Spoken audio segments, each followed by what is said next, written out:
Well, hello friends and followers. A little more work on the HRO 500 tonight.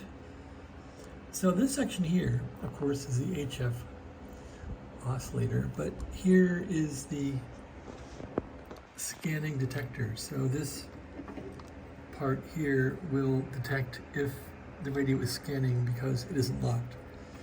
So everything comes in through a 1 UF capacitor here, and I've changed that to a 2 UF just to get a little more signal in here. And then they had a germanium diode in here. I put in a silicon, and it seems like it improved things a bit.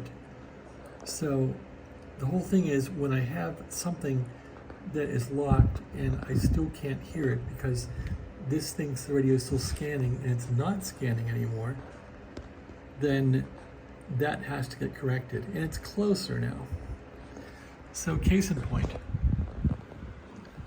I'm locked right now, and I don't have the audio muting transistor in here, so it's just going to receive anything. But when I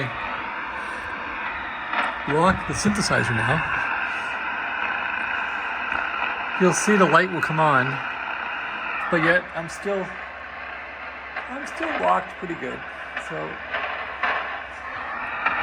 I would say it's working better with that diode change and the capacitor.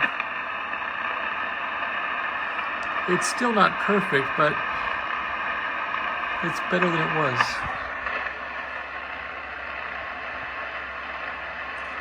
All right, so if you have one of these, I do recommend changing that diode and that capacitor to get this thing to get the audio to be more favorable when you are locked with your synthesizer. All right, that's about it. It's been already a long week. It's only Tuesday, so anyway, yeah, this thing's coming along.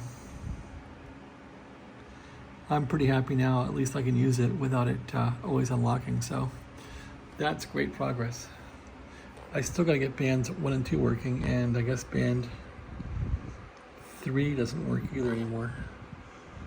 Let's see, so this band doesn't work, this doesn't work, this doesn't really work either. So really I only got bands 4 and 5 working now. I gotta go through it and fix a few things. All right, thanks for watching, have a great day.